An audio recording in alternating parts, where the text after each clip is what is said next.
I'm a 20-year-old woman. My life changed a lot after my parents decided to live apart and my mom left our family. This made my relationship with my dad, who is 50 years old, become very difficult. When I was just 8 years old and suddenly without my mom, my dad started drinking a lot, almost all the time. He didn't take care of me like a parent should. I had to learn how to take care of myself. Because we lived in a very small and not nice home called an Airstream, and my dad didn't try to improve our situation, it was hard for me to make friends. As I grew up and became a teenager, I started taking care of the household. I did all the cleaning and other tasks around the house. I also helped my dad find a group called Alcoholics Anonymous, AA, through a friend from school. This group helped my dad stop drinking so much and start working to support us financially. But even though he started earning money for us, I still only see him as someone who provides money, not as a father in a traditional sense. We both tried to get closer to each other, but it never really worked. My dad has never said he's sorry for how he acted when I was younger, and we don't talk about those difficult times. Luckily, my grandparents have always supported me. When they found out how tough things were for me and my dad, they moved closer to help me. They know everything that happened and have told my dad he should have acted differently, but he hasn't changed. My grandparents have been great though. They've been there for me in a way my dad hasn't, and we have a strong relationship. 2 years ago, my dad started seeing a woman from his work, Angela, who is 52 years old, and she has a son named Josh, who is also 20. My dad and Angela got married, making Josh my stepbrother. Right from the start, Josh and Angela didn't really like me because I'm not very close to my dad. They didn't understand what had happened in the past, so it made things awkward and difficult between us. I was really relieved when I went to college because it meant I didn't have to spend much time with my stepmom and stepbrother. College was great for me. I made a lot of friends, got involved in different activities, and started working part-time jobs to earn my own money. I've always tried to do things on my own and be as independent as I can. Even so, my dad was still paying for my college, which was something I couldn't afford on my own, despite trying to make extra money through small side jobs. My grandparents were the people in my family I talked to the most. I would visit them a lot more often than I would see my dad. Whenever I had a break from school, I liked to spend time with my grandpa or just visit my dad for the weekend. Josh, my stepbrother, was also away at college, so I didn't see him much at home. However, Angela, my stepmom, was always at my dad's house, making my visits feel uncomfortable and awkward.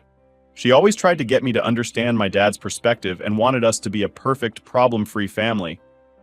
The last time I was there, the atmosphere in the house felt tense. Josh was there too, with a girl I had never seen before, and he seemed very uneasy. Angela had many private talks with him and this girl, who was Josh's girlfriend. Whenever I was at the house, it felt like they were all about to start arguing. I wasn't interested in their issues, but then my dad brought up something that caught my attention. He asked me about my college and my future plans. I was surprised he showed interest in talking to me. Then he explained why he was asking. He suggested that college might not be the best path for me at the moment, mentioning a job opportunity at his workplace. He thought getting some real-life experience before continuing my education might be good for me. He asked if I could pause my college studies, and I said yes, but I didn't really want to. He then revealed that our family was having financial problems, and my college fees were a big burden. He suggested I drop out and work to help with the finances. This news was a shock to me. I had no idea our finances were in such bad shape. I didn't want to leave college, but I also felt it was unfair for my dad to pay for my education if money was tight. I was ready to send an email to my college dean to explain my situation and take a break from school. However, I'm glad I didn't send that email because by chance I found out that our family's financial situation was actually fine. My dad had a plan that involved using the money meant for my college fees to make a down payment on a house for Josh, my stepbrother. One day, I saw Josh looking at houses on a website called Zillow. When I asked him what he was doing, he told me something surprising. He said that he and his girlfriend were expecting a baby, and his mom thought it would be best for them to live in a house so they could raise their family properly. Josh explained that everyone in the family was going to help pay for the house, and he planned to pay them back later. I couldn't believe what I was hearing, so I immediately went to ask my dad if this was the reason he wanted me to drop out of college. After avoiding the question for a bit, my dad finally admitted it was true. He said he didn't tell me because he knew I didn't see Josh as my brother and would refuse the idea. I felt deeply hurt that my dad and Angela would sacrifice my education and push me to work just to support Josh's situation. I called my grandparents and asked if I could stay with them for the rest of my break from school. They were very upset when they heard about what my dad had done. My grandpa decided to take action. He took me to see his lawyer, where he made a change to his will. This change meant that my dad would no longer receive anything from my grandparents, and instead, everything would go directly to me. My grandparents had saved a good amount of money over the years. I know it might seem petty, but I asked my grandpa if I could have a copy of the will to show to my dad. My grandpa was also tired of my dad's behavior and agreed. A few weeks later, I went to my dad's house and told him about the changes to the will. I also mentioned that my grandparents were going to support me through college, making it clear I didn't need anything from my dad. He was shocked by this news and called his parents to confirm. After they did, he was very upset and said he didn't want to see me anymore. Now, I'm questioning if I went too far by showing him the will and cutting off ties with him. After cooling down, I talked to some college friends about it, and even my grandparents feel a bit regretful. The situation didn't bring the closure I was hoping for. My dad hasn't reached out to me or his parents since, and I'm unsure if that's good or bad. The whole situation, including our past issues and the recent problems with Josh, makes me feel like maintaining a relationship with my dad might be too difficult and unhealthy. I keep thinking about the moment I told my dad I didn't need him anymore, and the expression on his face. It makes me wonder if I'm being too forgiving, or if I'm just not standing up for myself enough. It's confusing, and it seems like I'll have to accept the decisions I've made. Let me tell you what happened next, because things changed quite quickly. Firstly, my dad showed up at my grandparents' house wanting to talk to me alone. He apologized for not being there for me during my childhood and for misleading me about our financial situation. He offered to start paying for my college again, if I was okay with that. His sudden change of heart took me by surprise, and honestly, I wasn't ready to let him pay for my education just yet. Then, in front of his parents, my dad announced he was divorcing Angela. We were all taken aback and asked him why. He explained that Angela had pressured him into buying a house for Josh and had forced him to choose between her and me. He admitted to trying to keep both of us happy by lying about the money issues. My dad said he realized how important I am to him, especially after I showed him I could live without his support. It seemed like he had a moment of clarity, but I was still hesitant to trust him completely. My grandparents were hopeful to see my dad wanting to make amends, and they welcomed him back. My dad seemed to understand that rebuilding our relationship would take time and effort, and he didn't expect immediate forgiveness. To everyone who's been messaging me, yes, I managed to return to college without any trouble. My grandparents have been incredibly supportive, and my dad is currently dealing with his divorce from Angela. I've been talking to him and spending a bit of time together, and things between us are gradually getting better. It looks like he genuinely wants to change, and I'm open to the possibility of building a relationship with him. It won't be simple, and we both need to make an effort to grow together. For the first time, it feels like repairing our relationship might be achievable. As for my earlier actions, I realized that showing the will to my dad might not have been the best move, but I'm learning to approach the situation with more understanding. I'm cautious, especially given how quickly he sided with Angela over me. But now that he's shown regret, I'm willing to see where this path leads us. There's still a lot of groundwork that needs to be done before he can become trustworthy. And to your dad was willing to screw you over to keep his wife and stepson happy. The only thing that concerns me is that he had his epiphany after knowing he wasn't receiving any inheritance. IMO, you shouldn't have mentioned that at all and seen how he reacted. Next story. Let me share a story about something that happened at my school. I'm a 16-year-old girl. Our school decided to organize a bake sale to raise money for the sports teams, but nobody really thought we would make any money from it. Just the day before the bake sale, our vice principal announced that each team would be responsible for making a specific dessert. Unfortunately, my team got the less popular option. We were assigned to make raisin cookies, while the football team got to make chocolate chip cookies, which are usually more liked. My friend Lisa, who is 17 years old, and her mom spent the whole evening baking these raisin cookies from scratch. They worked really hard and made a total of 52 cookies. However, because not many people like raisin cookies, we didn't sell any. This was disappointing because the money raised from the bake sale was supposed to be shared equally among all the sports teams, even though most of it usually ends up going to the football team anyway. The plan was that half of whatever money we made from the bake sale would go to our sports teams, and the other half would go to a local charity. This bake sale was especially important for us because it was supposed to help fund an upcoming trip for our team.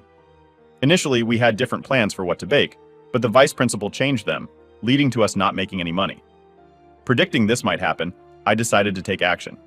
After school, I took all the cookies Lisa had made and started selling them in my neighborhood for $1 each. Amazingly, I managed to sell them to 30 people, and my dad even gave me $12 for the remaining cookies. It took me about 4 hours to sell them all. The following day, I shared the money I made with Lisa and contributed the rest to our team's funds during lunch. We started discussing how Lisa could bake all the desserts for us to sell in our neighborhoods in the future. This could potentially cover the entire cost of our trip, and we wouldn't have to rely on the school's fundraising methods. However, a member of the football team overheard our conversation and told the vice principal about our plan. The vice principal called us into her office and demanded that we give 50% of the money we raised to charity, as per the original agreement, or else our team would be banned from playing in the next game. I refused, pointing out that her last-minute changes to the bake sale were the reason we didn't make any money in the first place. She threatened to call the police and our parents, accusing us of theft. Despite her threats, I stood my ground. However, we were forced to stay at school until our parents arrived, and the school officer was present the whole time to intimidate us. In the end, we had to give all the money we raised, not just 50%, and our team was suspended from playing until further notice. Additionally, I was given detention on Fridays for a week. That evening, my mom was very upset with me.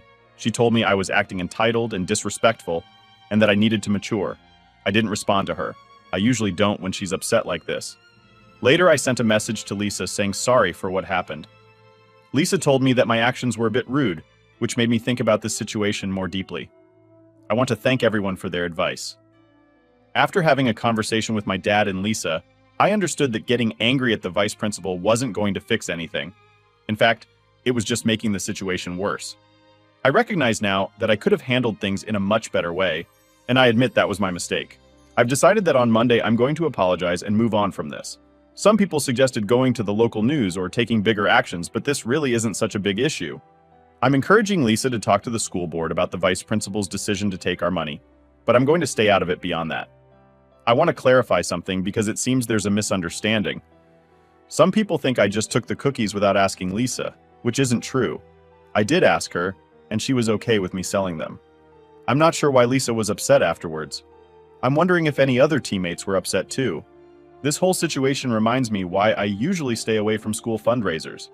It often feels like the money raised doesn't fairly support all groups, like the arts or choir, and is instead focused on sports like football. If we were told to take the cookies home because they didn't sell at the bake sale, then it seems reasonable to use them as we see fit to support our team. I don't see a problem with that approach. Moving on to a different story, I'm 18 and have been working at a plant nursery for about 3 years. I really love my job there. Even though I earn minimum wage, the store is usually quiet. My manager is very understanding, and I get along great with my coworkers. Up until recently, I hadn't had any issues with anyone at work. Alex, a 30-year-old coworker of mine, and I work closely in the same part of the nursery. We started chatting and joking around a lot since he was hired last summer. We share some common interests and got along really well. Alex has a disability, although I'm not sure of the specifics. It seems to affect his cognitive abilities. He has an attendant who is available to help him from 8 a.m. to 1 p.m. during the weekdays. Once I began attending school and could only work on Sundays, Alex and I didn't see each other much. But on my first day back working full-time after graduating, Alex was really happy to see me and gave me a hug. I'm not comfortable with physical contact for personal reasons, so that moment was a bit uncomfortable for me, but I didn't say anything about it. The first time Alex hugged me, it caught me off guard because he had never done that before. We had a brief chat after that and then went our separate ways. Later on the same day, we bumped into each other again, and Alex hugged me for a second time. This time, I gently pulled away and suggested we could do a high five instead, noting that I've seen him high five other coworkers in the past. Alex seemed a bit sad but agreed, and we ended up doing a high five, which felt like a good compromise to me. However, about an hour later, Alex hugged me again. When I expressed that I'd prefer not to hug, he dismissively said, "I don't care," and then unexpectedly kissed me several times on the cheek. I managed to step away from him and ended up having a panic attack in the bathroom before deciding to leave work early that day. I'm someone who really values personal space and does not enjoy being touched.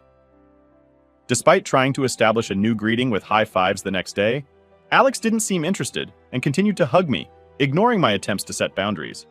I even talked to his attendant, who had witnessed these interactions, hoping she might help explain to Alex why this behavior was making me uncomfortable. Unfortunately, she didn't take my concerns seriously, mentioning that Alex hugs her often and seemed indifferent to how the situation was affecting me. This whole ordeal began to weigh heavily on my mental well-being, making me anxious about the thought of going to work and encountering the same behavior again. Finally, I decided to talk to my manager about what had been happening.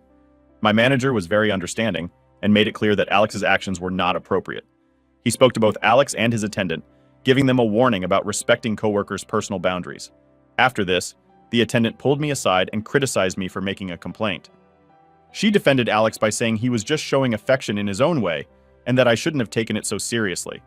I explained that despite Alex's intentions, he had overstepped my personal boundaries, making me feel very uncomfortable.